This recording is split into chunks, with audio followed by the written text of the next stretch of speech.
नमस्कार साथियों, फोगाट क्लासेज के डिजिटल प्लेटफॉर्म पे मैं आप सभी का स्वागत करता हूं। प्यारे विद्यार्थियों, अपना ध्वनि वाला चैप्टर चल रहा था जिसमें अपन ने जाना था लास्ट वीडियो में ध्वनि की डिपेंडेंसी, ध्वनि किस किस पे निर्भर करती है, टेम्परेचर का क्या इफेक्ट होता है, नमी का क्या इफेक्ट होता है, अणुभार का क्या इफेक्ट होता है और दाब का क्या इफेक्ट होता है।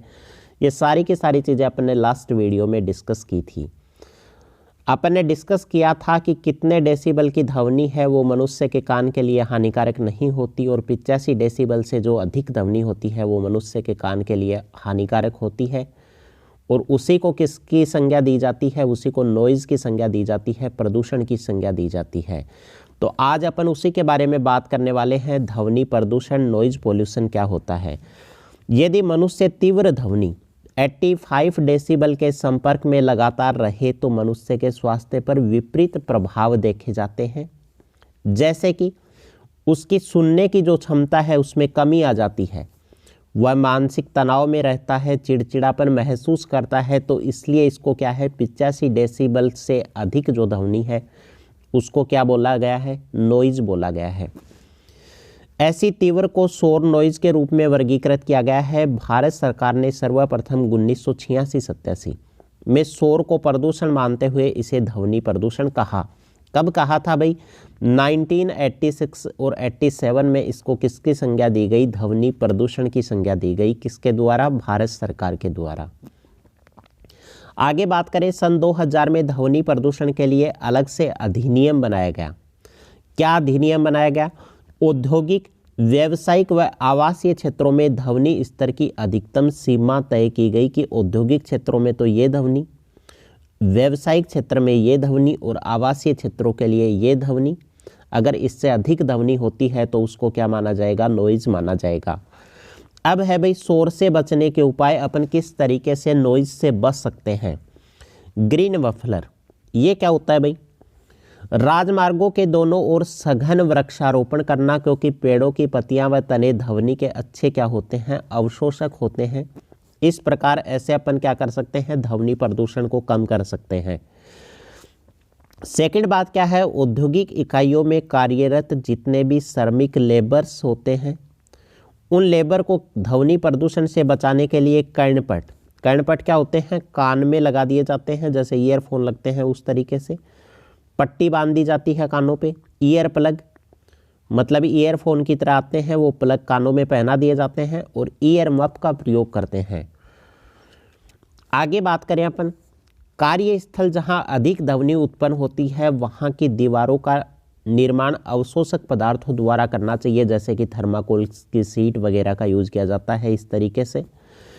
आगे बात करें, सरकार एवं प्रशासन के द्वारा नियम कानून बनाकर विशेष क्षेत्रों जैसे हॉस्पिटल आदि के आसपास शांत क्षेत्र घोषित करना ताकि ध्वनि प्रदूषण कम किया जा सके। और लिखा भी होता है हॉस्पिटल वगैरह के आसपास की नो हॉर्न का प्रयोग नहीं करें, क्योंकि वहाँ पे जो भी मरीज होते हैं उनको क्या चाहिए? शांति चाहिए। आगे बात करें, ध्वनि तरंगों का परावर्तन एवं प्रतिध्वनि, इको किसको बोलते हैं? तो इको क्या होता है भाई? प्रकाश के समान ध्वनि में भी क्या होता है? परावर्तन की प्रक्रिया होती है। हालांकि ध्वनि तरंगों का परावर्तन बड़े आकार के ठोस अवरोधक जैसे बड़े आकार पहाड़ियों आदि में स्पष्ट रूप से होता है। इसका एक एग्जाम्पल भी है भाई, जैसे ये कोई कुआं है और इस कुएं में आपने कोई आवाज़ दी तो कुएं से वापस वो आवाज़ टकरा के अपने कानों तक अपने को सुनाई देती है। तो इससे अपन मान सकते हैं कि ध्वनि का क्या होता है? परावर्तन होता है। जब किसी अवरोधक से परावर्तित ध्वनि हमें पुनः सुनाई देती है तो उसे क्या बोला जाता है? प्रतिध्वनि, इको साउंड बोला जाता है। अब बात करते हैं, मनुष्य के कर्ण व मस्तिष्क पर ध्वनि का प्रभाव 1/10 सेकंड तक रहता है। कितने सेकंड रहता है भाई? 1/10 सेकंड, मतलब सेकंड के 10वें हिस्से। इस दौरान समान प्रकृति की ध्वनि उत्पन्न की जाए तो दोनों ध्वनियों को अपन अलग अलग नहीं सुन पाते हैं। अगर सेम ध्वनि है तो 10 सेकंड के इस डिफरेंस के 1/10वें भाग में अपन दोनों ध्वनियों को अलग अलग नहीं कर पाएंगे। 25 डिग्री सेल्सियस पर ध्वनि की वायु में चाल कितनी होती है? 346 मीटर पर सेकंड। और समय कितना है सुनने का? 1/10 सेकंड।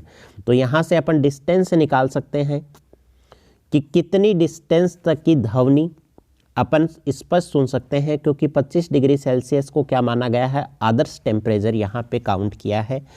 तो यहाँ से अपन ने फॉर्मूला लगा दिया, डिस्टेंस कितनी है भाई, यहाँ से मनुष्य के कान की दूरी कितनी है 2d, क्योंकि एक बार ध्वनि जा रही है और एक बार वापस आ रही है, तो टोटल डिस्टेंस कितनी हो गई, d और d मिला के 2d डिस्टेंस।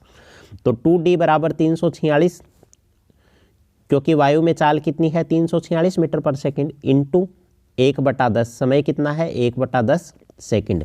तो यहाँ से d की वैल्यू मेरे पास कितनी आई 17.3 मीटर। इससे ये स्पष्ट होता है कि मनुष्य है वो 17.3 मीटर की दूरी की जो ध्वनि है उसको क्या है, स्पष्ट सुन पाते हैं। यहाँ पे देखो, यदि मनुष्य प्रतिध्वनि को स्पष्ट सुनना चाहे तो परावर्तक पृष्ठ उसे कम से कम कितनी दूरी पर होनी चाहिए, 17 मीटर की दूरी पर होनी चाहिए, तब वो क्या है, उस ध्वनि को स्पष्ट सुन पाता है। आगे अपन बात करने वाले हैं परावर्तन के। यहाँ पे स्टेथोस्कोप होता है, तो स्टेथोस्कोप लगा के जो चेक किया जाता है, तो उसमें भी क्या होती है, परावर्तित ध्वनि होती है, इको साउंड होती है। आगे बात करें अपन ध्वनि का बाहुल परावर्तन। बाहुल परावर्तन क्या होता है, जब ध्वनि तरंगे परावर्तक पृष्ठ से बार बार परावर्तित होती हैं। जब बार बार परावर्तित होती हैं तो परिणामी ध्वनि तरंग की तीव्रता बहुत ज़्यादा हो जाती है। भाई ये है, जब ये परावर्तित पृष्ठ है इससे बार बार ऐसे परावर्तित होती हैं तो क्या होता है, तो परिणामी ध्वनि तरंग की तीव्रता है, इंटेंसिटी है, वो बढ़ जाती है, जिससे ध्वनि अपने को कैसी सुनाई देगी, वहाँ पे तेज सुनाई देती है। ये ध्वनि के किससे प्रभाव के कारण होता है, बाहुल परावर्तन के कारण होता है। और बाहुल परावर्तन का उपयोग कहाँ किया जाता है भाई, शहनाई में, स्टेथोस्कोप जिससे डॉक्टर ऐसे लगा के चेक करता है कानों में। और बादलों की तेज गड़गड़ाहट, ये भी किसका एग्जाम्पल है, बाहुल परावर्तन का। इसीलिए बादलों की आवाज़ अपने को क्या है, काफ़ी तेज सुनाई देती है। आगे बात करें अपन अनुकरण काल। अनुकरण काल क्या होता है, किसी कक्ष में प्रतिध्वनि जितने समय में गूंजती है उसे उसका क्या बोला जाता है, अनुकरण काल। अच्छे ऑडिटोरियम में अनुकरण काल क्या होता है, बहुत कम होता है, 8/10 सेकंड से अधिक इसका मान नहीं होना चाहिए अनुकरण काल का। अब बात करते हैं मैक संख्या की। मैक संख्या क्या होती है, वस्तु की चाल बट्टा ध्वनि की चाल, इसको क्या बोला जाता है भाई, मैक संख्या के नाम से जाना जाता है। यहाँ पे बात करने वाले हैं ऑक्सीजन गैस व हाइड्रोजन गैस में ध्वनि की चालों का अनुपात क्या होगा। तो मैंने आपको बताया था वेलोसिटी क्या होती है, इन्वर्सली प्रोपोर्शनल होती है 1/√ऑफ गैस के अणुभार के। तो यहाँ से VO2 बटा VS2 अपन ने निकाला, तो ऑक्सीजन के लिए तो अणुभार कितना हो गया, ऑक्सीजन के लिए तो हो गया 16 × 2 = 32, क्योंकि ऑक्सीजन का परमाणु क्रमांक। और यहाँ पे हाइड्रोजन के लिए कितना हो गया, हाइड्रोजन के लिए हो गया 2। तो यहाँ से अपन ने वैल्यू पुट कर दी 2/32, तो यहाँ पे √1/16, और इन दोनों का रेशियो मेरे पास कितना निकल के आया, 1:4। ठीक है, तो उम्मीद करता हूँ साथियों आपको ये वीडियो अच्छा लगा होगा। अगर वीडियो अच्छा लगा तो वीडियो को लाइक और चैनल को ज़रूर सब्सक्राइब करें। धन्यवाद साथियों, जय हिंद, जय भारत।